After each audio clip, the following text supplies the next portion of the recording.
my fellow YouTubers. I was just looking over my comments and checking out my vids.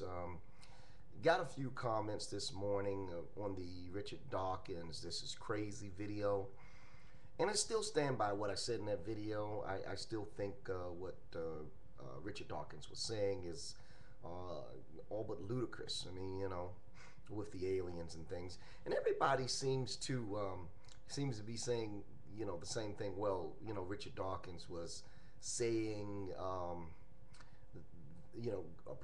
posing a an alternate or scenario of intelligent design that excludes God.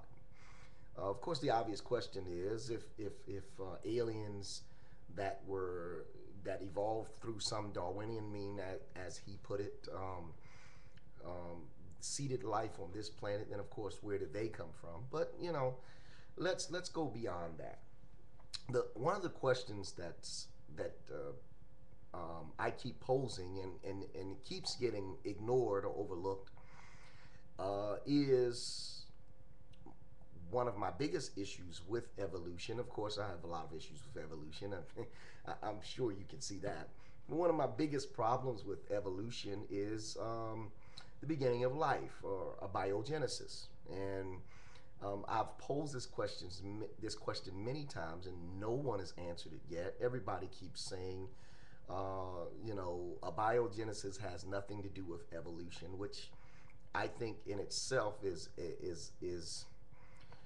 I don't know, is well, quite frankly, not to be rude, but I think it's a moronic statement. Abiogenesis has nothing to do with evolution. Well, the theory of abiogenesis and the theory of evolution are not just closely intertwined, they're related. So, here is the question, and I'd like to get as many of you to answer as possible. Let's see the comments. Let's see some reply vids. The question is, if we have evolution, or if let's just say, for example, I accepted the theory of evolution, but not the theory of abiogenesis. So, if you accept the theory of evolution, but not the theory of abiogenesis, where then would life come from? How would life evolve without, now we exclude abiogenesis, okay? Let's just take abiogenesis out of the picture and say evolution is right, here's where life began. And I've said this several times, without abiogenesis, the theory of evolution goes out the window, period. Okay, now prove me wrong. Prove me wrong in the same way that you say God is ridiculous, or in the same way that you say the theory of creation as I believe it. And just so you know, I do believe in a literal 6-day creation, that God created everything in 6 days, etc., so on and so forth, as translated in the King James Version Bible. That's what I believe. You can debate that if you want to, but that I'm not trying to, I'm just telling you what I believe. That's what I believe. I've often said this: it takes just as much faith to believe evolution as it does to believe God.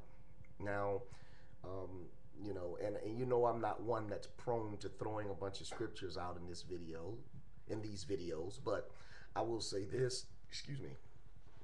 Jesus said if you would have faith as the size of a grain of mustard seed, you can ask what you will and it shall be done, etc., so on and so forth. So we know faith is the basis of a relationship with God. For those of you that don't believe God, I understand that doesn't have much credence for you.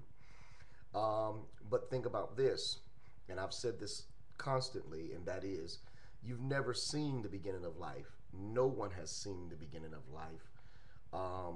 You've not seen life come from non-living matter. You have not seen the Big Bang, or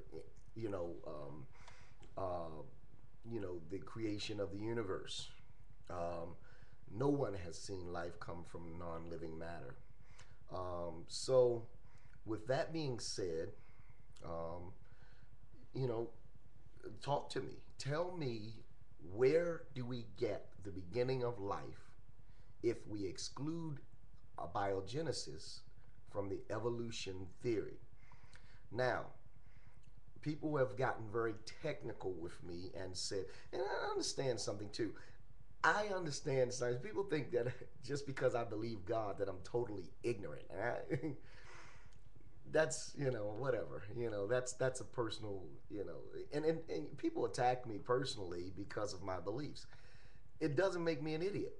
I mean, I'm hello. But anyway, that's a whole nother story. I laugh when people attack me because, to me, a personal attack, instead of addressing what I'm asking or addressing the statements at hand, personal attacks are idiotic, moronic, and childish. And it says that you don't have anything better to say. So if you don't have anything better to say and you want to attack me, fine. So what? Go be it. So be it. Go to it. Have at it. I'm a target. but anyway, um, understand something. People have been very technical in saying that evolution is the study of the process of life, how life changes from one thing to another. And again, I say I've never seen, you've never seen, no one has ever seen anything, any animal bring forth anything other than its kind. Nothing. Nada. Zip. Zero. No animal. And I mean, dogs always bring forth dogs. Well, hey, wolf, coyote, dog, you know you got to kind of say this is the same kind. you know Horse, zebra, donkey, this is the same kind. You follow what I'm saying? So, and nobody's ever seen anything bring. I mean, you've never seen a sheep, have a cow, or a dog have a bird. It just doesn't happen. So at any rate, um, forgetting about forgetting about the entire makeup of evolution for one moment, just putting it aside and saying, let's just say evolution, let's say it's true. And let's say abiogenesis is not true, like life from non-living matter or non-living materials. It's not true. Where does life come from in the evolutionary process? Now, I believe creation. I believe that God created everything and He created it as it is. I believe that there are variations within the kind, but there are no kinds that can't breed.